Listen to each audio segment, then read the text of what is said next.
Hi there, my name is Elisabeth. You can call me Sloth on here. That was my trail name when I hiked the Appalachian Trail in 2021. I went southbound, so I started later in the summer and hiked from Katahdin, Maine to Springer Mountain, Georgia. And I decided to go on the Appalachian Trail after graduating from college. So during college, especially the last year, I felt because of the ongoing nature of the pandemic, I was very confined to online learning and to my computer screen and to my apartment. It was difficult to get out often, and so I really wanted to explore something after school that involved freedom of movement, connecting with the outdoors and with nature, and gaining a new sense of independence that I felt was really difficult to have during COVID, just because of the nature of the pandemic and the need to stay safe and protect others. So I left alone. I was not part of a group initially. I did meet people like starting day one, and it was pretty common to run into at least 5 thru-hikers during the day. So I stuck with people off and on. I didn't have a fully, fledged tramily, but I did hike with people off and on, and then finished my last month of the trail with someone consistently. So that was really great to both experience the trail as a solo thru-hiker and then also meet someone on trail and have a buddy for some of the time. The greatest part of the hike was definitely the simplicity of it and the ease of connecting with people, since we all shared a sort of implicit bond and love for the trail. And we all loved the simplicity. I think that was a big thing, that you don't hike the AT unless you like the idea of carrying your entire life on your back, in your pack. So that was really great, was just to meet a lot of like-minded people.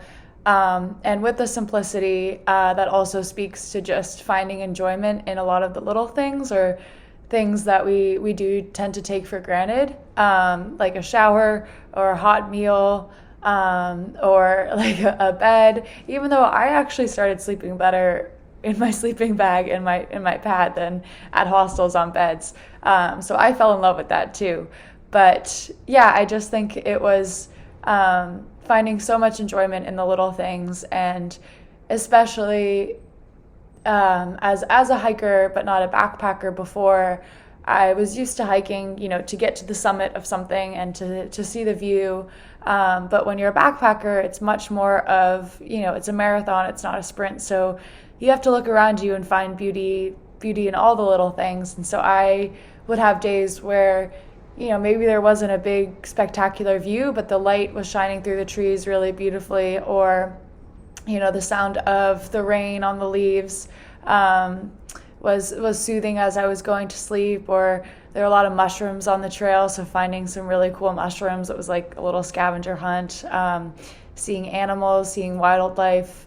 So yeah, the greatest parts of the hike were honestly the little things, because they do really add up and they keep you going.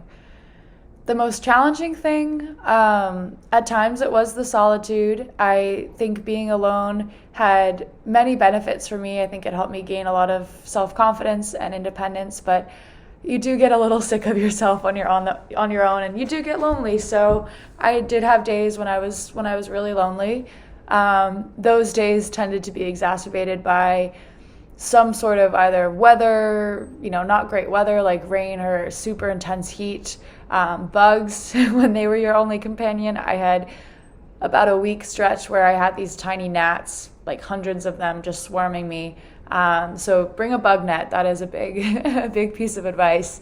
So yeah, it was stuff like that was really challenging, but there was, and unfortunate, there was never kind of some, big tangible event or something that posed a huge challenge. I think it was just the incremental nature of challenges over time and the solitude that did get to me. But on the bright side is I always tended to remind myself, and this kind of transitions into advice that I have for future thru hikers, is when you're having a bad day, it doesn't mean the bad day is going to last forever.